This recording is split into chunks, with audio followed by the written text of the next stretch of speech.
కాదు, ఇంతకుముందు నేను క్వశ్చన్ అడగడం మర్చిపోయినా.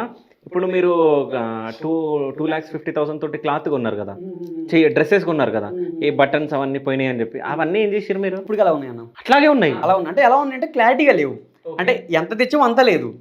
ఎవరైతే ఎవరన్నా ఫర్ క్లయింట్స్ వచ్చారనుకోండి, లైక్ అది ఎప్పుడో డ్యామేజ్డ్ పీసెస్ సార్, మీకు కావాలంటే తీసుకెళ్ళిపోండి అంటే 1-2 పట్టుకెళ్తుంటారు. ఓకే, ఫ్రెండ్స్ తెలిసిన బాగా ఫ్రెండ్స్ కానీ ఎవరన్నా మా ఆఫీస్కి వస్తే కానీ వాళ్ళు 2-3 పట్టుకెళ్ళిపోతుంటారు. ఓకే. అలా మొత్తం ఒక స్టోర్ రూమ్ లాగా అయిపోయింది అన్న అది. కాదు, నేను ఒకటి చెప్తా. అది మీరు ఎట్లాగో అది అన్యూజ్ కదా మీకు, సో పూర్ పీపుల్కి ఎవరికన్నా ఇస్తే వాళ్ళు యూజ్ చేసుకుంటారు కదా. అంటే అన్న ఇంకొక థాట్ ఉందన్న మాకు అక్కడ, లైక్ మేము హెల్ప్ చేస్తామన్న పూర్ పీపుల్కి. లైక్ నా బర్త్డే వచ్చినా కానీ ఎక్కడైనా సరే మేము ట్రస్ట్ వేస్తుంటాం. బట్ అక్కడ పాడైపోయిన క్లాత్స్ కదా అవి. సో నాకేంటంటే నాకు నచ్చదన్న పర్సనల్. పాడబలే కదా అది. లేదన్న డ్యామేజ్డ్ పీసెస్ అంటే నా దృష్టిలో ఏంటంటే నేను నా చేతుల నుంచి ఎప్పుడు కూడా డ్యామేజ్ అయిన పీస్ బయటికి వెళ్ళకుండా పెడితే ఏదో కంప్లీట్ గా చాలా స్ట్రాంగ్ గా నేను బిలీవ్ చేస్తానన్న. ఎప్పుడైనా సరే వాట్ ఎవర్ ఇట్ ఈస్ నా చేతుల నుంచి పర్ఫెక్ట్ గా వెళ్ళాలి. ఏదైనా సరే ఒక డ్యామేజ్ అయిందంటే సరే నేను వేరే వాడిని అప్పటికి వాడి దగ్గర పని చేయడానికి రెడీగా ఉంటాను తప్ప డ్యామేజ్ అయిన స్టాక్ నేను సెల్ చేసి దాన్ని మనీ కింద చేసి నేను సేఫ్ అవ్వాలని ఎప్పుడు చూడండి నేను.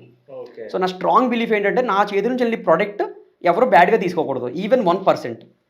అది అవ్వకపోవచ్చు అన్న, అందరినీ మనం సాటిస్ఫై చేయలేం, బట్ నా థాట్ అలా ఉంటుంది అంతే.